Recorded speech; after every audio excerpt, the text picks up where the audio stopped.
The Orlando Predators have been touting their slogan, "We own the South," ever since they beat the Jacksonville Sharks to win a second straight Southern Division championship 2 weeks ago. To the Sharks, though, that was merely the battle. The War of All Wars takes place on Saturday night at 7:30 p.m. Eastern in a do-or-die game at the Amway Center, in a game which can be seen live on ESPN3. These two teams have combined to win every Southern Division title in the last 5 years. One of these two has been represented in the American Conference Championship game in each of those years as well. Preds coach Rob Keefe made his case to be Coach of the Year this season, leading Orlando to a 12-6 record. The Predators have won 5 games in a row after a 7-6 start to the season, a winning streak which started when Randy Hippard came back from an injury which cost him 7 games in the middle of the year. Not only did the Preds go 8-3 under Hippard's direction, but he set the league record as well for completion percentage at 74.4%.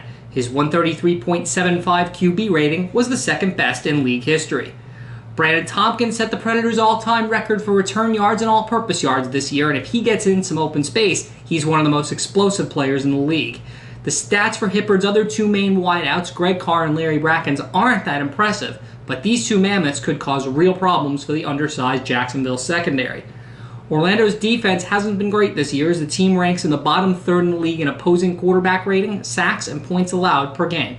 That said, this team just knows how to win. Since May, the Preds are 4-0 in games decided by 7 points or fewer. The Predators have also won 6 consecutive games here at home. Jacksonville, meanwhile, was supposed to have the all-star team of all all-star teams this season.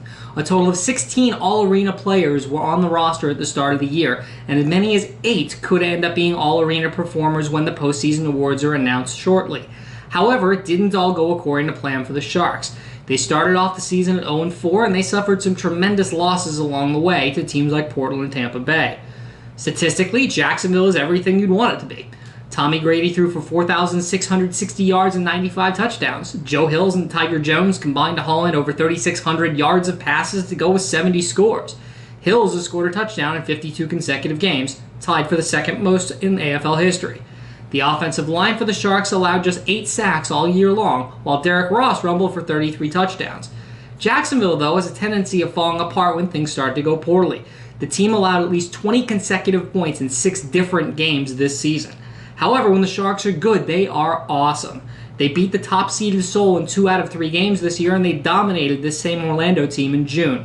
The Preds, though, won 2 of the 3 meetings on the season, and that's why they're hosting this game.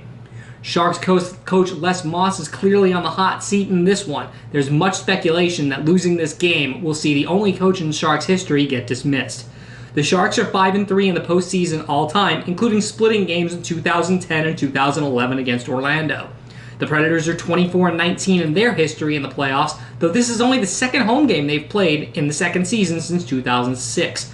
For the bettors amongst us, the Predators are -6 in what is easily the closest point spread of the weekend. The total is the highest at 114. The winner of this game will either host Cleveland or pay a visit to the Soul in the city of brotherly love in next week's American Conference Championship game. For ArenaFan.com, I'm Adam Markowitz.